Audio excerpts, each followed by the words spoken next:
Bismillahirrahmanirrahim.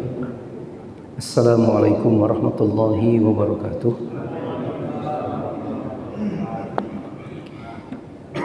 Innal hamdalillah nahmaduhu wa nasta'inuhu wa nastaghfiruh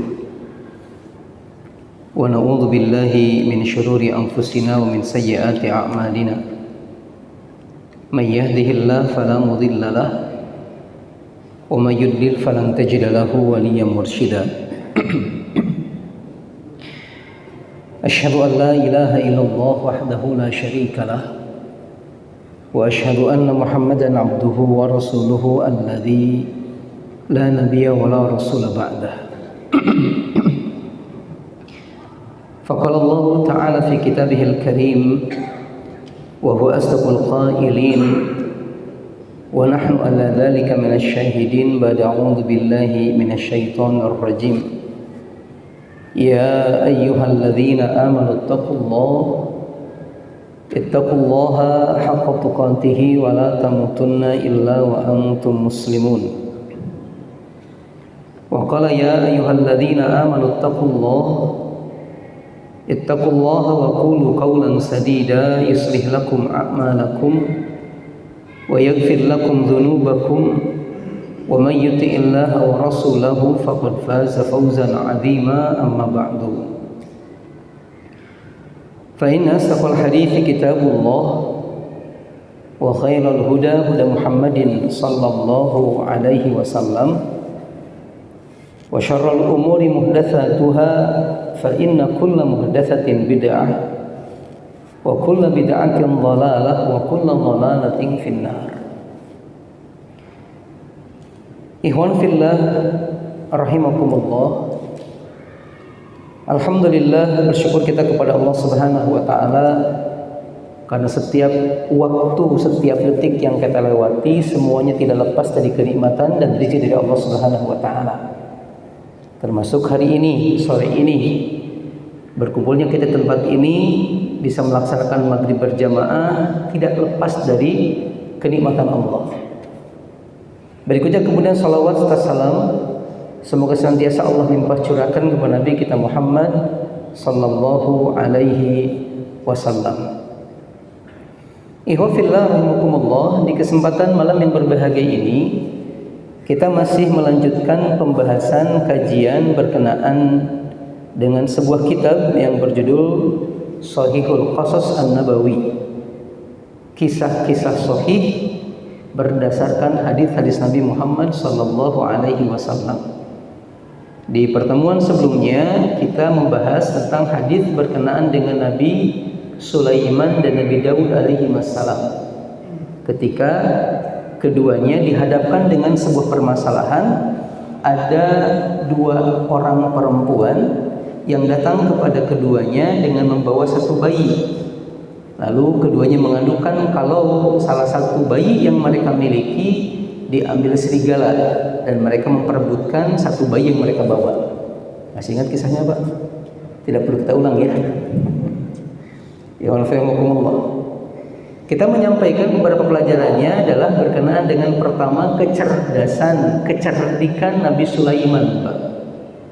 Beliau memberikan satu keputusan yang sangat luar biasa yang menunjukkan siapa yang betul-betul berada dalam kebenaran.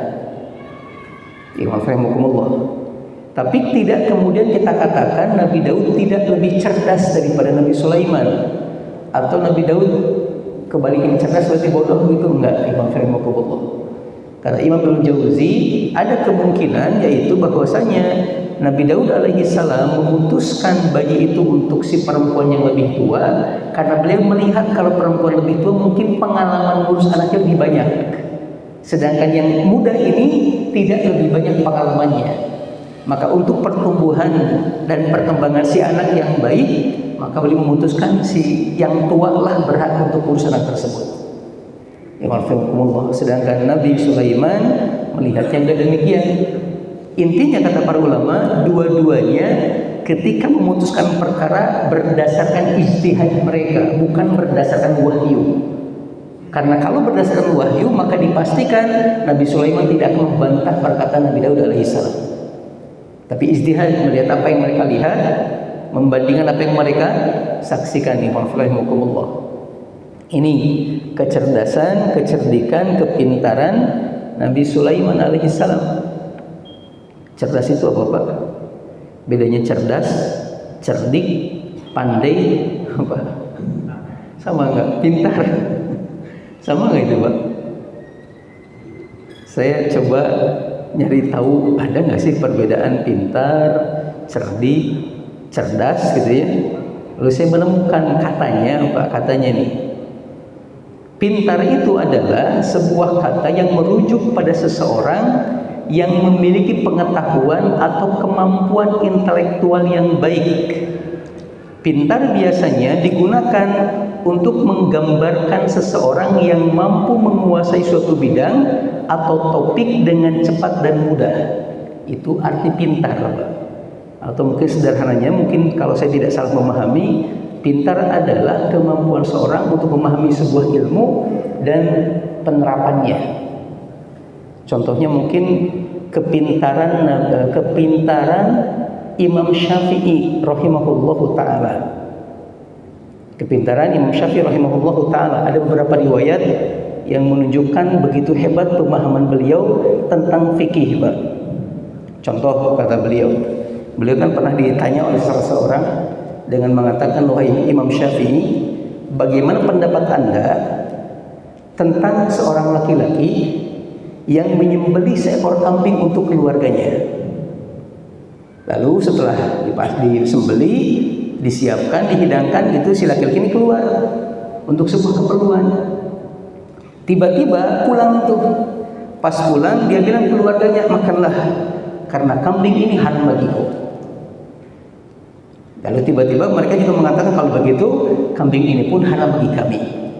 Kenapa ada hal seperti ini kira-kira menurut Anda? Ditanya Imam Syafi'i demikian, Pak. Kata beliau, kemungkinan laki-laki ini adalah awalnya seorang yang musyrik.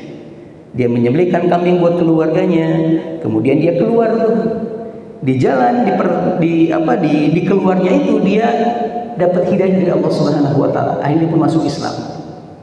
Dia pulang, dia bilang itu haram bagi diriku karena dia menyembelihnya dalam keadaan musyrik. Lalu keluarganya ikut Islam. Akhirnya mereka pun mengatakan ini pun haram bagi kami. Saya dipahami, Pak? Ini disebut dengan pintar, Pak. Saking pahamnya ilmu agama gitu. Ya gitulah Imam Firmanullah. Mudah-mudahan saya tidak salah paham ya. Atau contoh yang lain disebutkan bahwasanya ada 5 orang laki-laki yang berbuat zina dengan seorang perempuan. Tapi ketika dihukum, yang satu harus dihukum mati, yang satu dihukum merajam, yang satu dihukum jilid. Yang satu diberikan hukuman setengah orang atau diberikan hukuman setengah. Yang kelima tidak dihukum sama sekali. Kira-kira menurut Anda, kata penanya ini ke Imam Syafi'i, apa penyebabnya berbeda 5 hal ini? Beliau mengatakan orang pertama kenapa dihukum mati? Karena dia orang yang ilhad. Dia menghalalkan perbuatan zina. Dan itu termasuk bentuk kekufuran, berarti dia telah murtad dan boleh dihukum mati. Yang kedua, dia enggak murtad, tapi dia sudah menikah. Orang yang sudah menikah berbuat zina maka dirajam. Orang yang ketiga kata beliau kemungkinan adalah orang yang belum menikah karena hukumannya dijilid. Orang yang keempat seorang budak. Orang budak itu hukumannya setengah orang merdeka. Sedangkan yang kelima enggak kena hukuman karena dia gila. Orang gila kan enggak kena hukuman kata beliau. Yang nanya, ini akibat kepintaran Imam Firmanullah, pemahaman yang sangat dalam tentang agama Imam Firmanullah. Atau contoh yang lain Imam Firmanullah, salah seorang ulama yang pernah ditanya tentang sebuah kasus, Imam Abu Hanifah namanya, atau An-Nu'man bin Thabit rahimahullahu taala. Dia katakan dalam sebuah sirah bahwasanya Imam Abu Hanifah ini Ibn Fillah pernah ditanya oleh salah seorang oleh salah seorang yang berpahaman Khawarij, Pak. Sebentar. Iya. Jadi dalam sebuah riwayat ada salah seorang tokoh, Pak, yang memiliki pemahaman yang sangat terhadap akidah. Orang ini, ikhwan fillah, punya keyakinan kalau Utsman bin Affan radhiyallahu taala anhu adalah seorang Yahudi yang masuk Islam, kemudian setelah itu dia kembali ke Yahudi dan meninggal dalam keadaan Yahudi. Dan ini dikencangkan sama dia, Pak, ke orang-orang, disebarkan pemahamannya gitu. Ikhwan fillah. Sampai kemudian suatu ketika Abu Hanifah datang kepada orang tersebut dan mengatakan, "Wahai fulan, aku datang kepadamu untuk meminang putri yang kau miliki untuk seseorang yang sangat luar biasa. Untuk sahabatku," kata beliau. Lalu orang ini mengatakan, bagaimana karakternya, bagaimana sikap-sikapnya atau akhlak-akhlaknya. Imam Abu Hanifah mengatakan orang ini orang yang kaya raya, orang ini rajin ibadahnya, orang ini pun rajin sedekahnya, tiap malam menangis karena takut kepada Allah Subhanahu wa taala. Diberikan hal-hal indah kepada orang ini, Pak, tentang sifat orang yang akan meminang putrinya. Kemudian dia mengatakan, cukup, itu sudah cukup bagi kami. Kami akan terima lamaran untuk sahabatmu. Tapi Imam Abu Hanifah mengatakan, tapi sebentar, kata dia, hanya saja orang ini Yahudi. Hanya saja orang ini Yahudi. Gitu. Mendengar kalimat itu, dia mengatakan, kalau begitu saya tolak lamaran orang tersebut. Karena mana mungkin saya menikahkan putri saya dengan seorang Yahudi. Kemudian Imam Abu Hanifah mengatakan, saya heran dengan dirimu. Bagaimana mungkin engkau menolak lamaran seorang Yahudi? Sedangkan Nabi sendiri, kalau engkau mengatakan Utsman Yahudi, menerima lamaran Utsman bin Affan untuk putri beliau. Saya pahami? Beliau mengatakan, engkau menolak menikahkan putrimu dengan seorang Yahudi dan engkau menentangi dengan sangat keras, tapi engkau sebarkan berita kepada orang lain Rasul menikahkan putrinya dengan seorang Yahudi, yaitu Utsman. Apakah engkau lebih baik dari Rasul? Kemudian orang itu terdiam, Pak, dan beristighfar kepada Allah, minta ampun kepada Allah atas perkataan-perkataan keyakinannya. Ini kepintaran, ihwan fillah. Atau ada seorang ulama yang lain namanya Al-Layth bin Sa'ad. Al-Layth bin Sa'ad, ihwan fillah. Beliau pernah suatu ketika dipanggil oleh Harun ar-Rasyid, seorang khalifah. Jadi riwayatnya Harun ar-Rasyid ini pernah bersumpah, Pak. Ihwan fillah. Kenapa bersumpah? Dia pernah mengatakan di hadapan istrinya, kalau kamu saya ceraikan seandainya saya bukan termasuk penghuni surga, kata Ar-Rasyid. Setelah mengatakan perkataan ini menyesal beliau, Pak, tetapi bingung hukumnya bagaimana nih gitu. Karena kan belum jelas surganya masuk apa enggaknya. Dikumpulkan semua para ulama, kemudian diminta fatwa mereka. Bagaimana pendapat kalian tentang sumpahku? Apa sumpah kau? Dia mengatakan, saya berkata di hadapan istri saya, kamu saya cerai seandainya saya bukan termasuk penghuni surga. Gimana nih setahu saya sekarang dari istri saya gitu. Lalu kemudian setiap ulama memberikan jawabannya, sebagian mengatakan cerai, sebagian mengatakan tidak. Sampai kemudian ada seorang ulama yang tidak ngomong sama sekali, diam aja gitu. Sampai Harun ar-Rasyid mendekat kepada beliau, lalu bertanya kepada beliau, wahai fulan, sampaikan kepadaku apa pendapatmu. Sampaikan kepadaku apa pendapatmu. Kemudian beliau mengatakan, saya akan menyampaikannya tapi dengan sebuah syarat. Apa? Saya ingin hanya kita berbicara berdua saja. Semua orang suruh keluar dulu. Akhirnya kemudian semua orang suruh keluar. Ihwan fillah, setelah keluar, baru beliau Imam Al-Layth As-Sa'ad ini meminta Harun ar-Rasyid untuk membawakan Al-Quran. Lalu menyuruh beliau untuk baca surat Ar-Rahman. Ketika nyampe ke ayat 46, ada ayat yang mengatakan waliman khafa maqama rabbih jannatan, dan bagi orang yang punya rasa takut kepada Allah akan dapat 2 surga. Imam Al-Layth As-Sa'ad mengatakan cukup, berhenti dulu. Lalu beliau mengatakan baca ulang ayat tersebut. Dibaca ulang kemudian, lalu beliau mengatakan, saya bertanya kepadamu, dan silakan bersumpah Anda di hadapan saya, apakah Anda punya rasa takut kepada Allah? Apakah Anda takut kepada Allah? Kemudian beliau mengatakan, saya bersumpah saya takut kepada Allah. Lalu beliau mengatakan, lihat, di ayat ini orang yang takut kepada Allah akan mendapatkan 2 surga. Maka Anda tidak bercerai dengan istri Anda. Malah kata sebagian para ulama, di sini bukan cuma menunjukkan kepintaran, tapi juga kecerdikan atau kecerdasan, Pak. Kenapa demikian? Karena diartikan cerdas itu adalah sebuah keadaan di mana seseorang ikhwanullah mampu memahami sebuah keadaan dan mengambil keputusan dengan tepat, Pak. Di sini kata sebagian para ulama, Imam Laits As-Sa'ad tidak ingin menjatuhkan kehormatan Harun Ar-Rasyid. Maka beliau minta dulu kepada seorang untuk keluar. Ala kulli hal, ini diantara perbedaan yang disebutkan oleh sebagian para ahli bahasa. Katanya begitu. Jadi cerdik itu di atas pintar. Makanya kecerdikan ini sering dikaitkan, kepintaran dikaitkan dengan seseorang yang sering rajin belajar, sedangkan kecerdikan betul-betul sebuah anugerah yang Allah berikan. Ada kali tidak memandang usia. Sebagaimana tadi Nabi Sulaiman dengan Nabi Daud kan tuaan Nabi Daud, tapi Nabi Sulaiman diungkapkan lebih cerdik dalam hal ini. Wallahu a'lam bishawab. Itu intinya. Intinya kita mengambil satu pelajaran bahwasanya di sini berkenaan dengan bagaimana Nabi Sulaiman alaihissalam diberikan oleh Allah kemampuan untuk memahami keadaan lalu memutuskan perkara dengan sangat luar biasa. Kemudian saya sampaikan yang kedua, ikhwanullah, menurut penulis, yajuzu lil qadi awil hakimu an yadhhar lil khusumi fi'la ma la yuriduhu.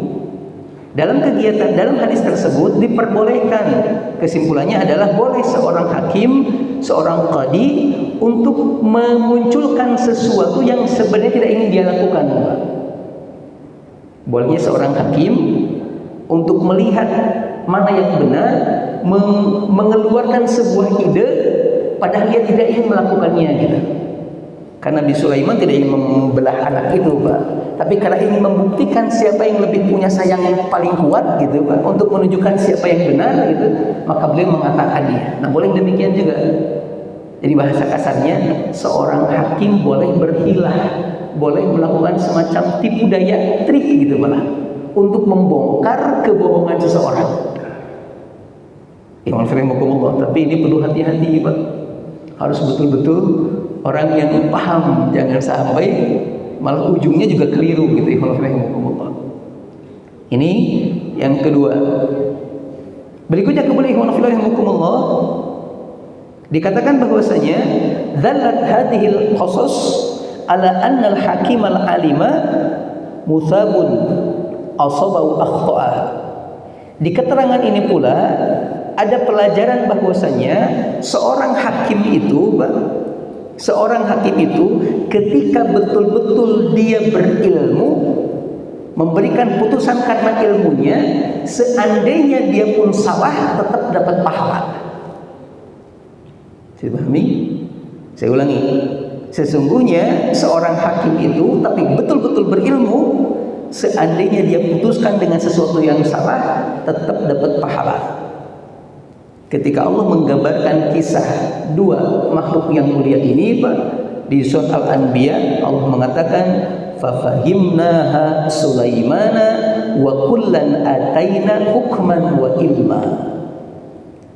Maka bahasa sederhananya, kami jadikan Nabi Sulaiman faham tentang keadaan tersebut sehingga memutuskan dengan keputusan yang terbaik. Tetapi kata Allah, kedua-duanya kami berikan hikmah, kedua-duanya kami berikan pahala kebaikan, Pak. Walaupun ada yang salah memberikan keputusan. Makanya ilmu menjadi lebih penting nih bagi seorang hakim, Pak. Ikhwan fillah, Allahul musta'an. Berikutnya kemudian ikhwan fillah disampaikan oleh penulis, al-fatanatu wal fiqhu la tata'allaqu bisinni. Dari hadis ini kita mengambil satu kesimpulan lagi, yaitu kecerdasan, pemahaman tentang sesuatu itu tidak berkaitan dengan usia. Fas-saghiru qad yafqahu wa yudriku ma la yudrikuhul kabir. Bisa saja anak-anak kecil lebih paham, bisa mengambil pelajaran dari sesuatu yang tidak dipahami oleh orang-orang besar. Sebagaimana Nabi Sulaiman memahami satu keadaan yang belum dipahami Nabi Daud alaihissalam ayahnya. Dan banyak ikhwan fillah riwayat-riwayat lain yang menunjukkan hal ini. Contoh di zaman Nabi, Pak, pernah mungkin kita dengar, Pak, Nabi kita berkumpul dengan para sahabat.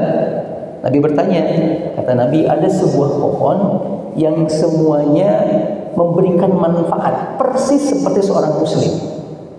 Ada yang tahu nggak itu pohon apa, kata Nabi? Kan sahabat semua terdiam gitu, Pak. Ibnu Umar mengatakan, saya tahu jawabannya, pasti pohon kurma, kata beliau. Tapi karena beliau malu untuk menyampaikannya, segan, beliau diam saja, Pak. Sampai Nabi mengatakan, pohon itu adalah pohon kurma, kata Nabi. Dan waktu itu Ibnu Umar dalam usia yang sangat kecil, Pak, masih muda. Yang kan hari ini banyak suka di antara kita, Pak, kaum muslimin sebagian terutama yang sudah lanjut usia, sudah berpengalaman di dunia dakwah, ketika diingatkan sama orang yang lebih muda, kan kadang dikait-kaitkan dengan usia jawabannya. Tahu apa kamu? Baru pesantren 2 tahun aja udah kayak begini gitu. Padahal ini satu hal yang kurang tepat. Seandainya memang yang disampaikan ke kita sebuah kebenaran, jelas dalilnya, maka sesering apapun kita sudah mengerjakannya, harus bisa untuk legowo menerima kebenaran. Karena al-haqqu min rabbika, kebenaran itu berasal dari Allah. Ini penting, Pak. Saya dapat beberapa kemarin ya masalah, mungkin teman-teman JC juga pernah buka medsos, Pak, lalu ada cuplikan yang dikomentari, ini nggak benar nih. Jadi ada seorang yang ditokohkan, diustadkan, punya gelar juga lumayan panjang, Pak, banyak gelarnya. Dia mengatakan dalam sebuah pidatonya, Pak, tentang Albert Einstein. Betul ya, yang bikin lampu siapa? Thomas Alva Edison. Thomas Alva Edison. Dia mengatakan Thomas Alva Edison adalah orang yang dengannya tercipta sebuah lampu. Dan lampu ini, Masya Allah, kata dia, memberikan banyak kebaikan. Lihat Masjidil Haram, lihat Masjid Nabawi dengan lampu, luar biasa. Kajian-kajian juga luar biasa. Pokoknya orang ini tuh kebaikannya banyak lah. Dan dalam Islam Nabi mengatakan, khairun nasi anfa'uhum linnas. Sebaik-baik manusia adalah orang yang paling memberikan banyak manfaat bagi manusia. Di ujungnya dia mengatakan, apakah layak kita memvonis dia masuk neraka? Itu pertanyaannya, Pak. Gitu kata dia. Apakah layak, kata dia, kita memvonis dia masuk neraka, sedangkan kebaikannya sangat banyak sampai hari ini kita merasakannya. Malah dia pun mengungkit orang yang menciptakan pesawat. Apakah layak? Itu pertanyaannya.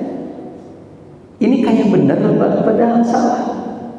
Apakah kalau demikian berarti firman Allah salah? Ayat yang mana? Ayat yang menyebutkan tentang kebaikan orang-orang kafir itu seperti fata morgana, Pak. Kelihatan kayak ada kebaikannya, padahal gak ada sama sekali. Wallahul musta'an. Ini bukan bodoh, ini bukan pintar kalau gini, Pak, tapi keblinger. Bukan cerdas ini, tapi justru malah jadi menyesatkan. Wallahul musta'an. Kemudian yang terakhir, penulis mengatakan tashihul hadithi lil akhbari allati waradat fi Taurati fi hadhil qissati. Hadis ini juga sekaligus meluruskan pernyataan-pernyataan yang salah yang ada pada Taurat. Yang mana di dalam Taurat, disebutkan bahwasanya tepatnya di sebuah, saya bacakan Pak, dalam kitab Taurat Ishah yang ketiga dalam Safar Muluk ada pernyataan yang mirip dengan kisah ini. Dikatakan bahwasanya pada saat itu datanglah dua orang wanita pezina kepada raja, maksudnya Nabi Sulaiman. Keduanya berdiri di hadapannya. Lalu salah seorang di antara mereka mengatakan, "Wahai Paduka, dengarkanlah. Aku dan perempuan ini tinggal dalam satu rumah. Di rumah itu aku melahirkan seorang anak. Dan 3 hari setelah aku melahirkan, orang ini pun melahirkan. Kemudian kami bersama di rumah itu. Tidak ada orang lain selain kamu." Ya Allah. Suatu ketika, kata dia, Pak, si perempuan ini, ya Allah, tidur di samping anaknya, dan ketika tidur menindih anaknya sampai mati. Lalu dia bangun, pas menemukan anaknya mati, dia tukar bayinya dengan bayiku. Ya Allah. Aku pun kemudian bangun. Pas aku bangun, aku kaget. Ternyata anakku ketika disusuin nggak gerak gitu. Dibangunin nggak bangun. Pas aku teliti, ini bukan anakku. Akhirnya aku bilang ke dia, inilah anakku, itu anakku. Ya Allah, berebut tuh. Ya Allah, kami datang ke sini, kata dia, meminta kepada Anda untuk memutuskan perkara di antara kami ini. Anak siapakah ini? Aku atau dia? Ya Allah, di Taurat begitu. Kemudian dikatakan bahwasanya kata Nabi Sulaiman, wanita ini mengatakan anaknya yang hidup dan anakku yang mati. Wanita ini juga mengatakan kebalikannya. Pusing nih kalau begitu. Udahlah gini aja, tolong ambilkan pedang, bawakan pedang kepadaku. Akhirnya kemudian dibawakan pedang, Pak. Ketika setelah diserahkan ditanya, untuk apa pedang itu? Beliau mengatakan, aku akan membelah anak ini menjadi 2. Separuh buat si fulan ini, separuh buat si fulan ini. Selesai itu, dapat dua-duanya. Kemudian dikatakan, maka wanita yang anaknya hidup berbicara kepada raja karena dadanya bergejolak gitu. Gak mungkin anaknya dibunuh. Dia mengatakan, wahai raja, dengarkanlah, serahkan saja anak ini kepada perempuan ini, jangan dibunuh. Sedangkan yang mengatakan, udahlah bunuh saja biar adil gitu. Mendapatkan pengakuan tersebut, kemudian dikatakan Nabi Sulaiman mengatakan kepada keduanya, berikanlah anak ini kepada si fulanah ini. Jangan bunuh dia karena dia adalah ibunya. Ini dalam kitab Taurat, Pak. Ada perbedaan? Sangat banyak kata para ulama. Di antaranya pertama tentang 2 status perempuan yang datang kepada Nabi Sulaiman. Yang kata Taurat pezina, Pak. Ini mengatakan tidak. Ini keliru, Pak. Yang kedua adalah di kisah Taurat seolah-olah Nabi Daud tidak ada. Nabi Daud tidak ada. Malah langsung disebut rajanya dan Nabi Sulaiman alaihissalam.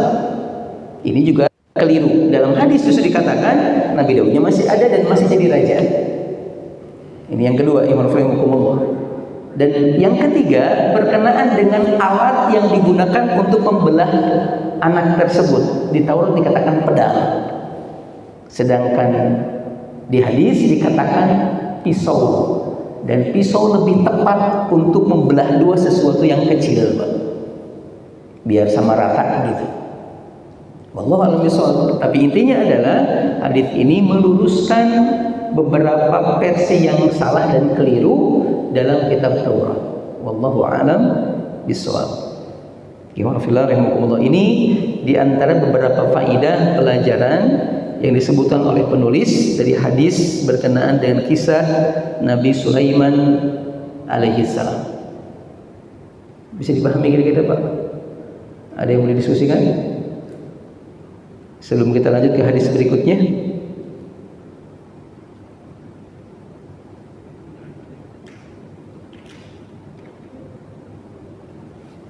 Atau cukup? Baik. Kalau tidak ada, kita lanjut di manfaat hukum Allah. Masuk ke hadis berikutnya, hadis yang ke-18 atau kisah yang ke-18. Diberi judul oleh penulis Imamus Sabirina Nabiyullahi Ayyub alaihi salam. Pemimpinnya orang-orang yang sabar, yaitu Nabi Ayyub alaihi salam, atau kisah tentang Nabi Ayyub. Dikatakan bahwasanya dalam hadis ini Anas bin Malik radhiyallahu taala anhu, dari salah seorang sahabat Nabi yang bernama Anas bin Malik, semoga Allah memberikan keridhaan kepada beliau, anna Rasulullah sallallahu alaihi wasallam qala, bahwasanya kata beliau Rasul sallallahu alaihi wasallam pernah bersabda, inna nabiyallahi Ayyub labitha bihi bala'uhu 18 tanah. Sesungguhnya kata Nabi Ayyub itu diuji oleh Allah dengan penyakit kurang lebih lamanya 18 tahun.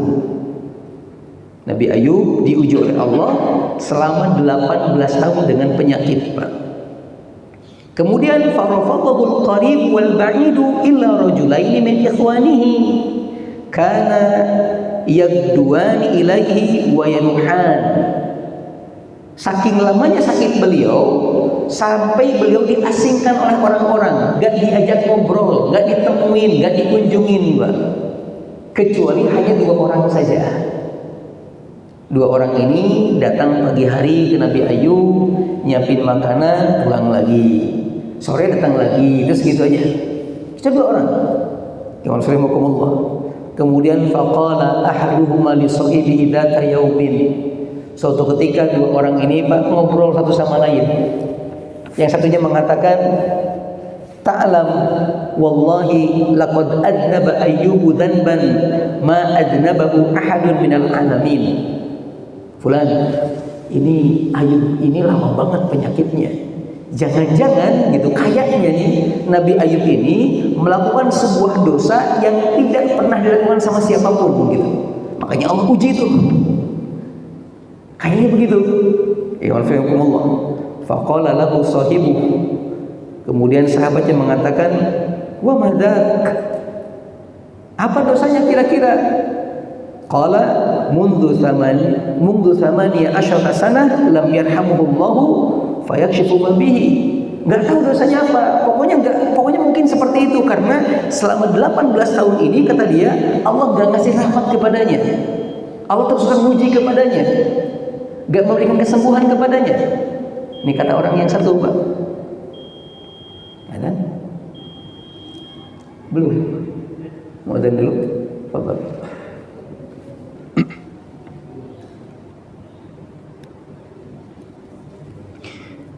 Alhamdulillah, wassalatu wassalamu ala rasulillah, asyhadu an la ilaha illallah wahdahu la syarikalah, wa asyhadu anna muhammadan abduhu wa rasuluhu alladzi la nabiyya wa la rasula ba'dah.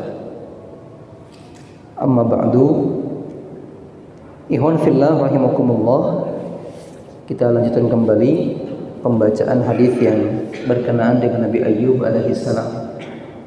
Saya ulang, ikhwan fillah, diriwayatkan oleh Imam Al-Bazzar dari Abu Ya'la dari Anas bin Malik radhiyallahu taala anhu, Nabi bersabda, "Inna nabiyallahi Ayyuba kana fi balaihi 18 sanatan." Sesungguhnya Nabi Ayyub alaihi salam mendapatkan cobaan dari Allah Subhanahu wa taala selama 18 tahun. Farafadahul qarib wal ba'idu illa rajulani min ikhwanihi. Semua orang menjauhi beliau, baik kerabatnya ataupun orang-orang yang bukan kerabatnya, kecuali 2 orang saja yang dari saudaranya atau saudara teman akrabnya lah gitu, Pak. Kana min akhas ikhwanihi, kana yakduani ilaihi wa yaruhani ilaihi. Keduanya merupakan sahabat dekatnya Nabi Ayyub. Keduanya, ikhwan fillah, menemui Nabi Ayyub di pagi hari dan di sore hari. Ikhwan fillah. Berikutnya kemudian faqala ahaduhuma li sahibihi. Ketika keduanya tengah jalan, salah satu dari keduanya berkata kepada yang satunya, "Ta'lam wallahi laqad adnaba Ayyubu dzanban ma adnabahu ahadun." Engkau tahu demi Allah, sepertinya Nabi Ayub ini telah melakukan dosa yang tidak pernah dilakukan oleh siapapun. Iwan fahimukumullah. Kemudian faqala qala li sahibihi, kemudian yang satunya mengatakan, wa madak, dosa apa itu? Kemudian qala mundu thamaniya asyrata sanatan lam yarhamhullahu fayakshifullahu anhu. Dia mengatakan, pokoknya setelah sudah 18 tahun ini sepertinya Allah tidak ngasih rahmat kepada beliau dengan menghilangkan ujian ini. Kemudian selanjutnya dikatakan, falamma roha ilaihi lam yasbir ar-rajulu hatta dzakara dzalika lahu. Ketika keduanya jalan lalu sambil ngobrol tadi Pak, pas nyampe ke Nabi Ayub, ketemu dengan Nabi Ayub, salah seorang dari keduanya itu langsung ngomong Pak. Dia mengatakan,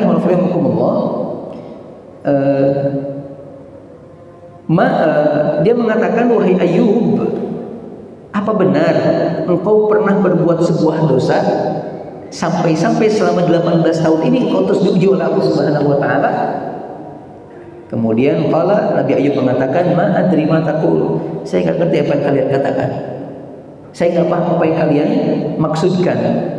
Lalu beliau mengatakan, illa annallaha ya'lamu anni kuntu amurru 'ala rajulaini yatanaza'ani fayadhkuranillah fa arji'u ila baiti fa ukaffiru anhuma karahiyata an yudhkarallahu illa fi haqqin.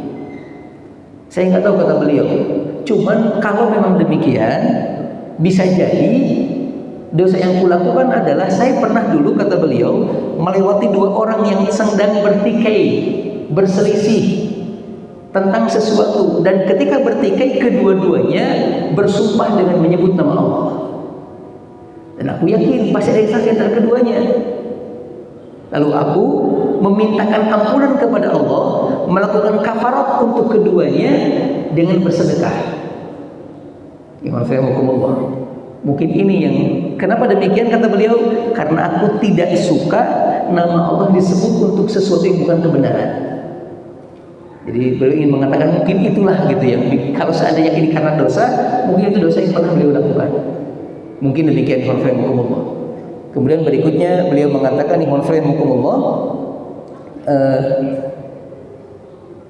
qala, berikutnya Nabi Muhammad mengatakan, wa kana yahruju ila hajatihi fa idza qada hajatahu amsakat imra'atuhu biyadihi hatta yablugha. Nabi Ayub ini ketika sakitnya, kalau beliau hendak buang hajat, maka beliau meminta bantuan istrinya, dan istrinya menuntunnya untuk buang hajat sampai dipegang tangannya gitu. Nah, suatu ketika dikatakan, ketika beliau sakit dan istrinya sedang tidak ada di rumah, Nabi mengatakan, falamma kana dzata yaumin atta'a 'alaiha wa uhiya ilayya ila ayyuba fi makanihi anirqud bi rijlika hadza muktasalun baridun wa syarab. Ketika beliau sedang sendiri, istrinya sedang tidak ada dan belum pulang juga, Nabi Ayub pengen keluar, pengen buang hajat gitu Pak. Bingung. Akhirnya Allah memberikan wahyu kepada Nabi Ayub untuk memukulkan kaki beliau.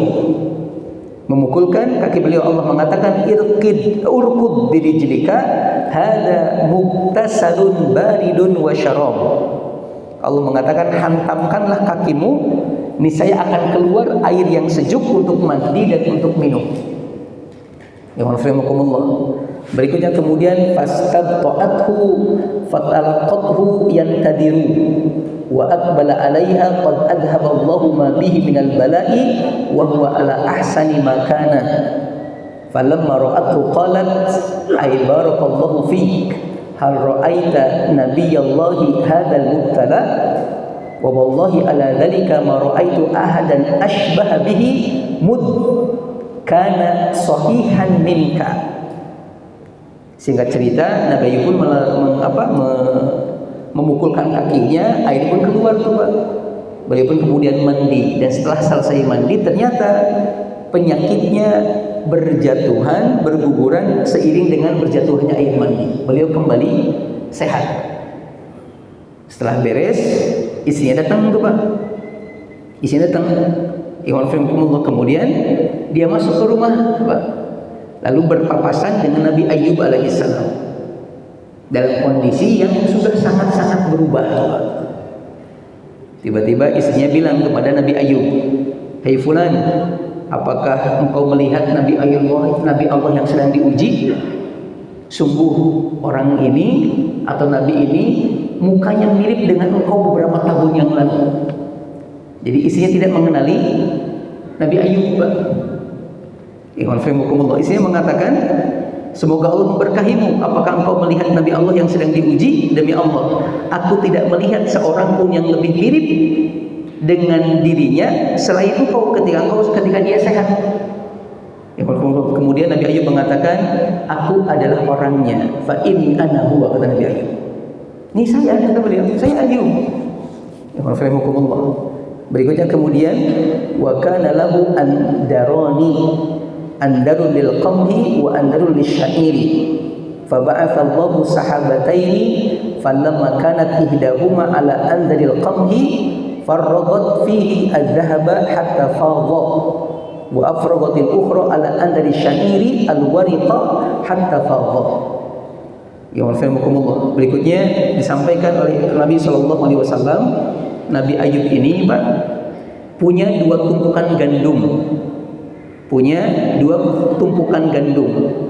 Lalu kemudian suatu hari Allah mengirimkan dua awan kepada beliau. Kemudian salah satu dari awan tersebut ketika menurunkan sesuatu di atas tumpukan gandum itu yang diturunkan emas. Jadi ada awan hujan tapi yang turun emas bukan air. Berikutnya dikatakan ketika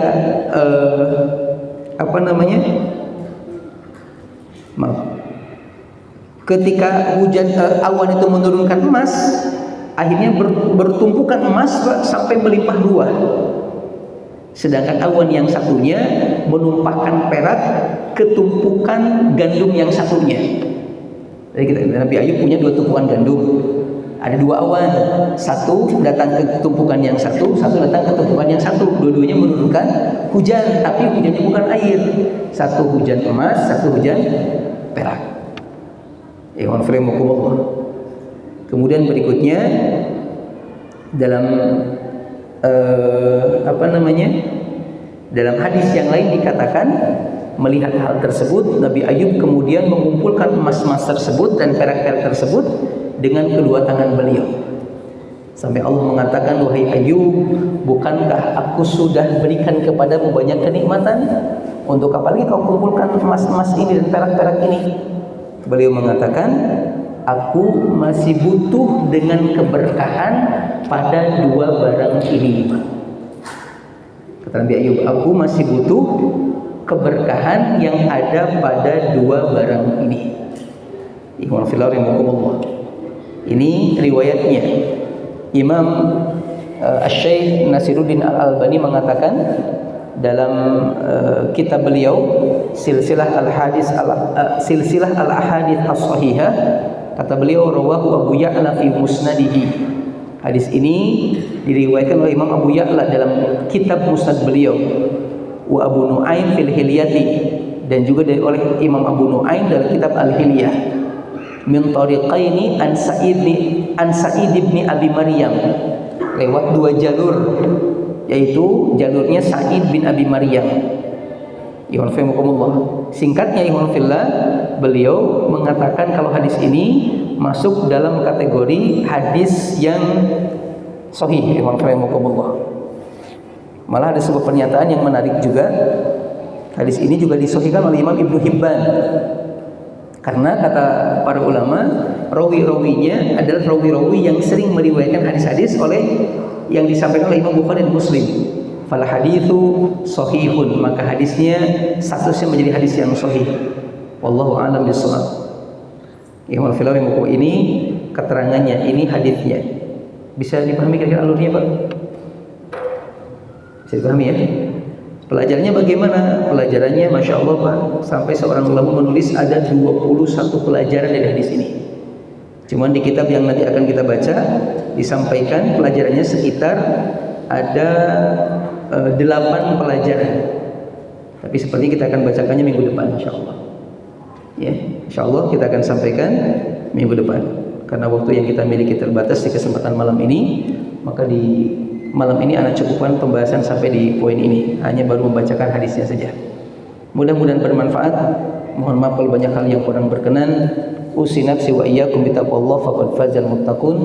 Innallaha wa malaikatahu yusholluna 'alan nabi ya ayyuhalladzina amanu shallu 'alaihi wa sallimu taslima. Allahumma shalli wa sallim wa barik wa an'im wa zid 'ala nabiyyina Muhammadin wa 'ala alihi wa ashabihi wa man tabi'ahum bi ihsanin ila yaumiddin. Fa subhanakallahumma bihamdika asyhadu an la ilaha illa anta astaghfiruka wa atubu ilaik. Assalamualaikum warahmatullahi wabarakatuh.